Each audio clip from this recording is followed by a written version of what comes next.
აღმოჩნდობისა ძვირფასო მეგობრებო, ეხლა ძალიან მაინტერესებს პირველი ეს ჩართვას ვაკეთებ ოფისიდან. ახლა როგორც ის მაინტერესებს ვინმე დამიწერეთ თუ კარგად ისმის მან.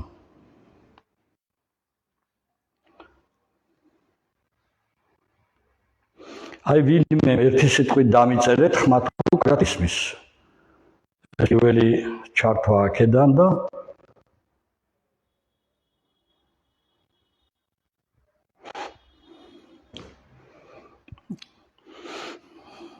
გონი ჩანან და ძალიან მოკლე კომენტარი დამიწერეთ ხმათვის.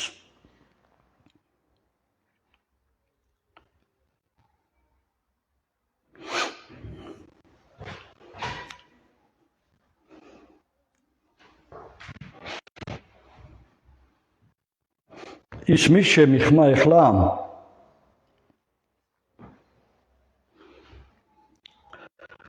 პირველ გადაცემას ვაკეთებ აქედან პიტეს და მაინტერესებს მაგ როგორ ისმის მეგობრებო, ერთმა ვინმემ დაწერეთ კომენტარში.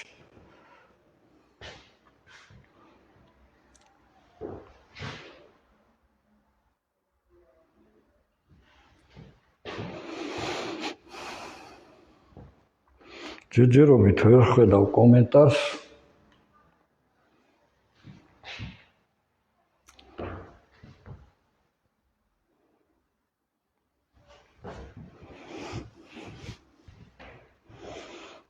თუ არ ისმის ჩემი ხმა, მითხარით მეგობრებო. ისმისო, ხო, კარგით. მაშინ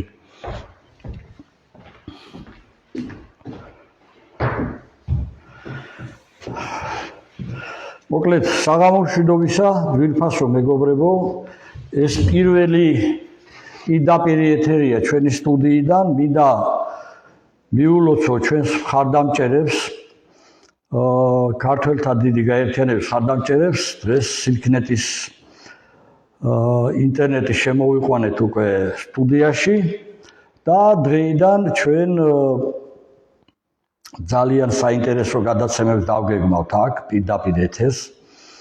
რა თქმა უნდა, როგორც ძველი თაობის წარმომადგენელი, ისე ახალი თაობის წარმომადგენლები იქნებიან მოწვეული აქ. შეგვეძლება დებატების ფორმატებში გავაკეთოთ გადაცემები და იქნება პირდაპირ საუბრები ყოველგვარი სიცრუის გარეშე. ყოველთვის იქნება აქედან მართალი სიტყვა გპირდებით და იქნება უმნიშვნელოვანეს ერისთვის უმნიშვნელოვანეს საკითხებზე. როგორც იცით, ჩვენ ეხლა ცოტა მე დიდხანს არ შეგაწყენ თავს, შევეხები 27 სექტემბრის აქციას. ბევრი გამოხმაურება აქვს ძალიან, 10,000-ობით ნახვები აქვს. და არის, რა თქმა უნდა, სხვადასხვა შეფასებები. ერთი ფაქტია, მეგობრებო, რომ ძალიან დიდი გამოცდილება მაქვს საერთოდ 90-იანი წლებიდან დღემდე აქციების და შემიძლია თამამად თქვა, რომ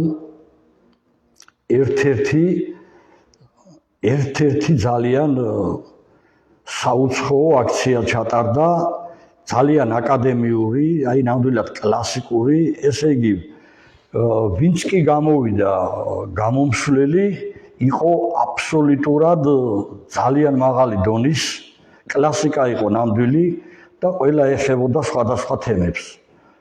და ესე იგი, ვინც კი ესწრებოდა, ერთ ადამიანსაც არ გასჩენია სურვილი, რომ აქცია დაეტოვებინა, მით უმეტეს, რომ 2 საათზე მეტხანს გაგრძელდა. ეს არის ძალიან კარგი და მე ვახსენე, რომ ძალიან დიდი გამოხმაურებები აქვს სოციალურ ქსელში, დიდი ნახვები აქვს, დიდი გაზიარებები აქვს, მაგრამ შედარებით დამსწრე საზოგადოება ბევრად ნაკლები იყო. ეს იმას არ ნიშნავს, რომ ხარდაჭერა დაბალი გვაქვს. ხარდაჭერა არის 50-ჯერ მეტი, ვიდრე მოდის ხალხი, მაგრამ ვიდრე ძალიან არ გაიმართება, აი ხალხმრავალი არ გახდება თანდათან ეს აქციები. თავარია რომ მზარდია, ამის გამოცდილებაც მაქვს, რომ ოდესაც მზარდია, მას დიდი პერსპექტივა აქვს და ვიტყვი კიდევ იმას, რომ ძალიან ბევრმა დამირეკა აერი და აქციას იმის გამო, რომ სამსახურიდან გაგვანთავისუფლებენო. რა თქმა უნდა, უყურებენ ამას და ვინც საჯარო სამსახურებში მუშაობენ, ხშირია ასეთი შემთხვევები. თუმცა ჩვენ ამის წინააღმდეგაც ეხლა ვიმჯელებთ, შევქმნით სერიოზულ იურისტთა ჯგუფს და თუ კი აი ასეთი ანგარიშსწორებები იქნება იმ ადამიანებზე, რომ ადამიანი მივიდეს და მოისმინოს აქციაზე ხალხის გამოსვლა და ამის გულისთვის სამსახურიდან გაანთავისუფლო, ეს უკვე არის უმძიმესი დარღვევა თუნდაც კონსტიტუციით და უმკაცრესად მოეკითხებათ ყველას. ჩვენ ამისთვის ვიბრძოლებთ და მარტო იურისტების თემა არ იქნება ეს, ასევე იქნება იქ მხარდამჭერების მისვლა და შემდეგ კიდევ ყველა ინსტანციაში გასაჩივრდება თუ ასეთი რამე ფაქტი მოხდება.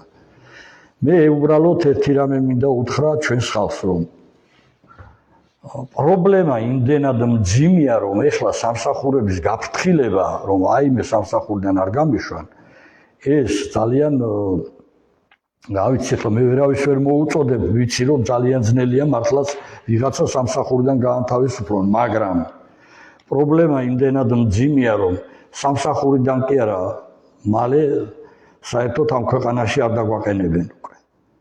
იცით თქვენ ამაზე ბევრჯერ ვისაუბრეთ, დიდძალი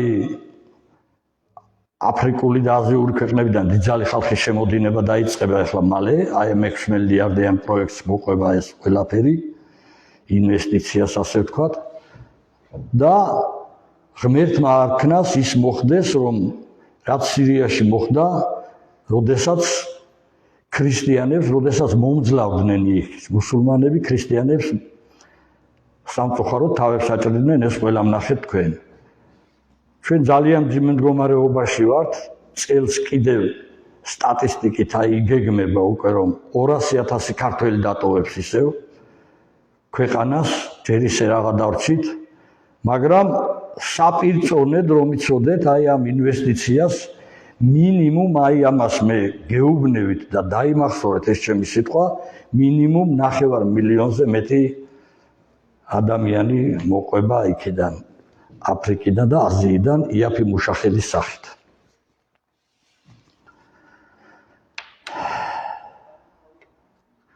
ჩვენ ერთი რამე უნდა გავითავისოთ, მეგობრებო, პირველ რიგში ყველაზე თავარია გვეშინოდეს სამშობლო არ დავკარგოთ. თავარი არის, უმთავრესი არის ეს სამშობლო ჯერ. და თუ სამშობლო აღარ გვექნება, მე რა თქმა უნდა აღარ სამსახურები აღარ გვექნება და აღარც არავინ არ გაგვაჩერებს. თქვენ ხომ უყურებთ ახლა უკვე რომ როგორ შემოესვნენ და ქართველებს როგორ ანაცვლებენ, თუნდაც ეს მიტანის სერვისებში უკვე ხომ უყურებთ რომ სულ სხვა შემოსული ხალხია ესენი. ასე რომ მშენებლობებზე ძალიან ბევრი შემოვიდა უკვე იაფი მუშახელი და ჩაანაცვლა ქართველები. ქართველები უკვე ვეღარ შეუვლობენ სამსახურს. და ამის გამო და იმის გამო რომ ქვეყანაში საერთოდ არაფერი არ მუშაობს, იმის გამო რომ ასევე გლეხობა ძალიან შეწუხებულია და საერთოდ მიტოვებული ხავს სოფლის მეურნეობის სამინისტრო საერთოდ არაფერს არ აკეთებს და ძალიან დიდძალი ვალი დაედო მშრომელ ხალხს, ამის გამო ბანკები მათ უმძიმეს პირობებში ამყოფებენ და კარგავენ სახლკარს და იძულებული ხდებიან დატოვონ ქვეყანა.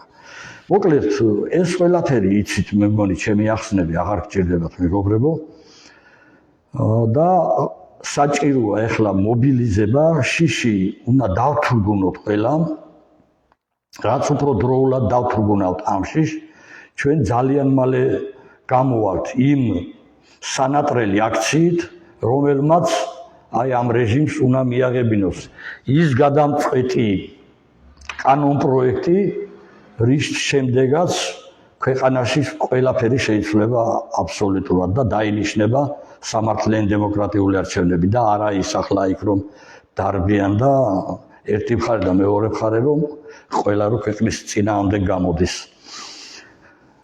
კიდევ ერთი რამე არის, მე მინდა ჩვენს წევრებს კიდევ ერთხელ მოგიწოდოთ, მეგობრებო, პირდაპირ გაგაცნობთ აი ჩდენ აი აქ თუ რა მინიმალური ხარჯები გვაქვს, არა გვაქვს ძალიან ბევრი, მაგრამ მაინც მინდა გითხრათ, რომ საქმის კურსში იყოთ, სტუდიის ქირა ჩვენ ძალიან მაქსიმალურად აი იაფად გვაქვს ნაშოვი და ვიხდით 1350 ლარს, ასე ვთქვათ, არ არის დიდი ის თანხა მაინც და მაინც იმ ადგილისთვის, რომელ ადგილზე ჩვენ ვყოფებით, რუსთაველის 18 ნომერში.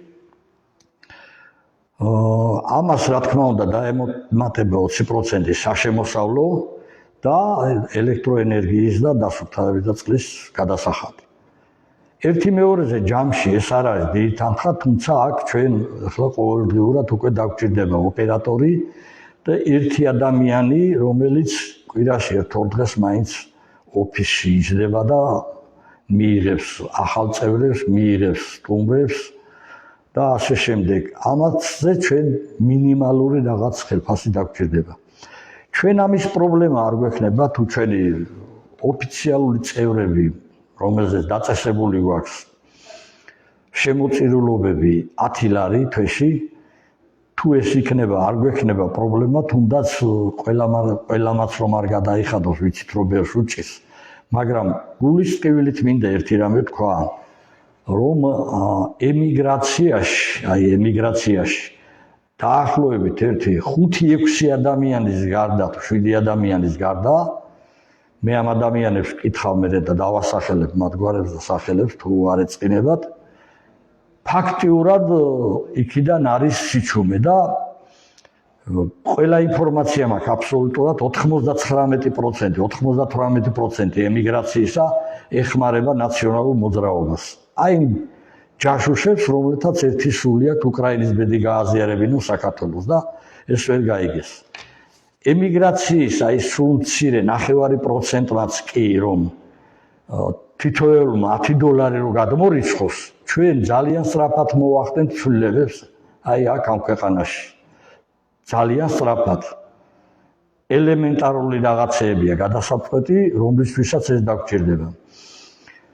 და თუ ჩვენ ახლა ამ ბოლო დროს ცოტა იკლო ჩვენი წევრებისაგან აი ამ 10 ლარების ზოგი მეცად წირავს, მაგრამ იკლო და თუ ესე შენელდება ტემპი, აი ეს აწყობილი საქმე თლიანად შეიძლება დაგვეგრეს, რამდენიმე თვე ალბათ ჩვენი ხარჯებითაც გავითანთ, მაგრამ დიდხანს ალბათ მე ვეღარ გავკაჩავთ და არ მინდა ეს აწყობილი საქმე, როდესაც ფონდიც მუშაობს, ამისთანა სტუდიაც ავაწყეთ, უკვე გეგმავთ რა შევიკრიბებით 4 შაბათს და შეიძლება ისეთი რამეს დავგეგმოთ იმ რუსთაველის ძეგლთან, რომ ყოველკვირეული საინფორმაციო გამოსვლები დავაწესოთ ერთი და იგივე დროს, რომ ხალხს კონდეს უშუალო კონტაქტები ჩვენთან და პრობლემებზე ვისაუბროთ.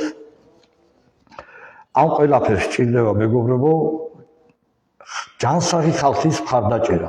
ჩვენ ამიტომ არ მივდივართ არავისთან, არავინ არ გჭირდება და არავის დაფინანსებას ხელს არ მოვკიდებთ, რადგან მე ჩვენ სხვის დაკრულზე ვერ ვიცეკვებთ, მე ჩვენ უნდა ვიყოთ თავისუფლები ყველა საკითხის გადაწყვეტაში, ამიტომ ჩვენ მხოლოდ და მხოლოდ ჩვენი ხალხის მხარდაჭერით უნდა ვიმოქმედოთ. სხვა ვარიანტი აქ არის გამორიცხული და ასეთ რამეს ჩვენ არ გავაკეთებთ. რა შეიძლება კიდევ ითქვას, ზოგიერთებმა გააკეთეს ცუდი კომენტარები, რომ აი თითქოს ჩაფლავდაო ქართველთა დიდი გაერთიანებაო. პირიქით მე არ მგონია რომელიმე აი ეგეთი ძვირფასი აქცია, აი ხო ყველას აბა ერთი მომაწოდეთ ეგეთი აქცია სად ჩატარდა. აი ქროკვირია ან რა ქვია 10 წლეულების მანძილზე რომელი აქცია ჩატარდა ისეთი რომ აი ამ აქციასთან უდრავ ახლო მოვიდეს. თუ ხალხმრავლობა არ არის იმდენი, რამდენიც აი ამ პრობლემასთან იქნებოდა პირდაპირ პროპორციული, ეს მეგობრებო ყველას კარგად მოგეხსენებათ რა სისტემას ვებძვით და რა სისტემაა, ხო? პირდაპირ ანგარიშსწორებაზე მოდიან კაცო, აქ არც კონსტიტუცია მუშაობს და არც სამართალი არ მუშაობს. პირდაპირ ეხლა მე იქაც შევეხი აქციაზე არჩევნების თემას აი ადგილობრივ არჩევნებში როიღებენ ახლა მონაწილეობას, ძალიან ბევრი არ იღებს მონაწილეობას, უკვე ხალხი მიხვდა რომ ეს ყველაფერი არის ტყუილი და ბლეფი. რასაც უნდა იმას დაწერს ბიძინა ივანიშვილი ბოლოს და ვისაც უნდა იმას შეიყვანს იქ და რამდენი ხალხით.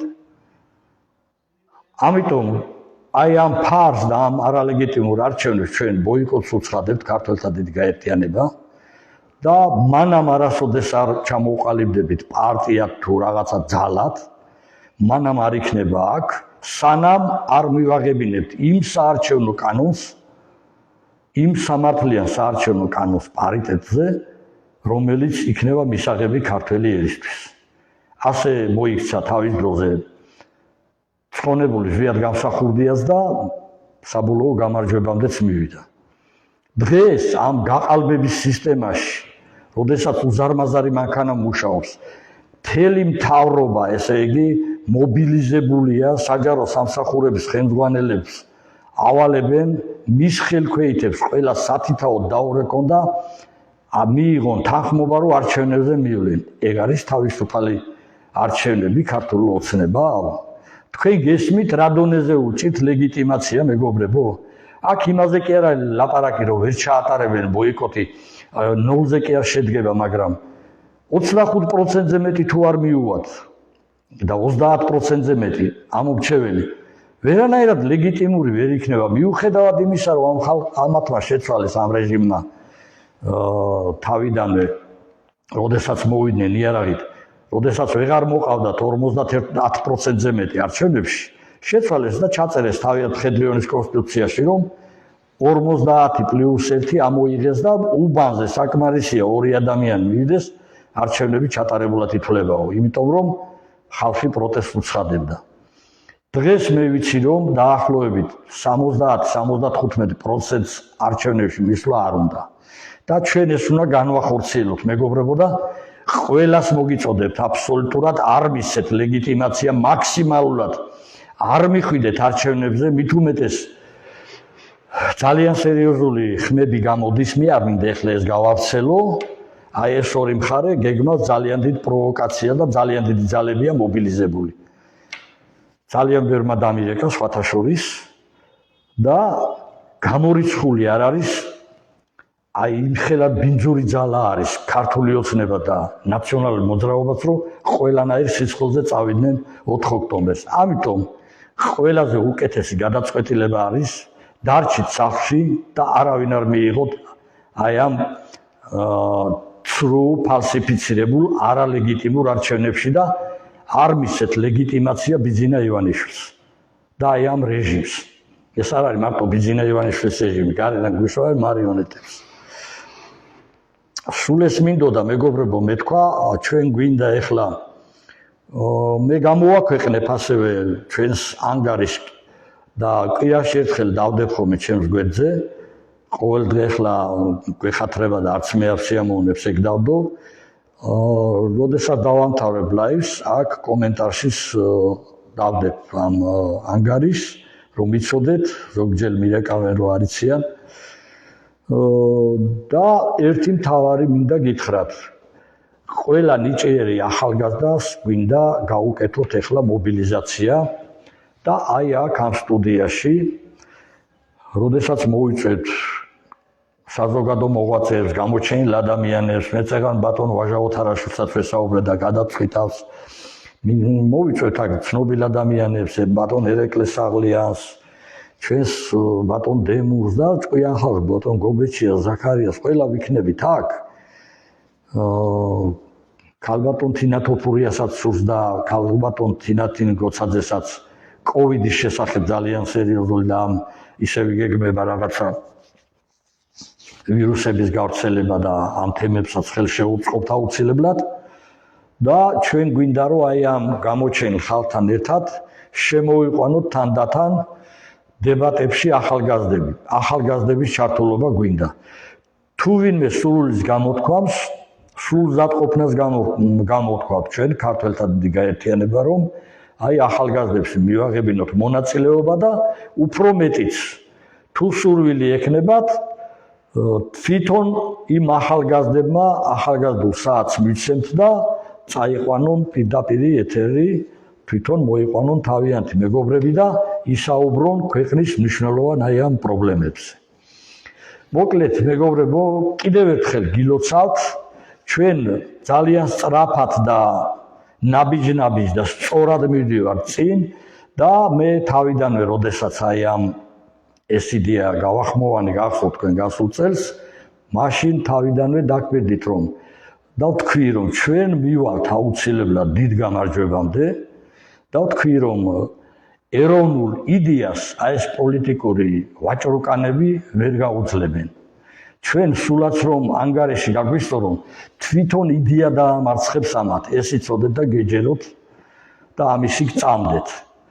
მე მგონია დროა ქართველმა ხალხმა ყველა უნდა დავთრგუნოთ შიში და მაქსიმალურად ამის შემდეგ დიდი მობილიზაცია გავაკეთოთ ხოლმე ერთმანეთში და უფრო მეტი გამოვიდეთ, რომ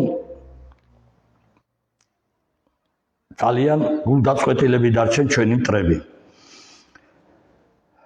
მოკლედ, ღმერთი იყოს ძვირფასო მეგობრებო, ჩვენი მფარველი აი ამ წმინდა საქმეში და გჯეროდეთ, რომ მაქვს საკმაოდ იმის გამოცდილება, რომ და სხვები ამბობენ, მე არ მინდა ჩემთან თქვა, მე ყველაფერს გავაკეთებ, საკმაოდ კარგი ორგანიზატორობა შემიძლია და კიდევ ერთხელ გეუბნებით, ჩვენ აუცილებლად მივიყვანთ ამ საქმეს ქართველი ერის გამარჯვებამდე.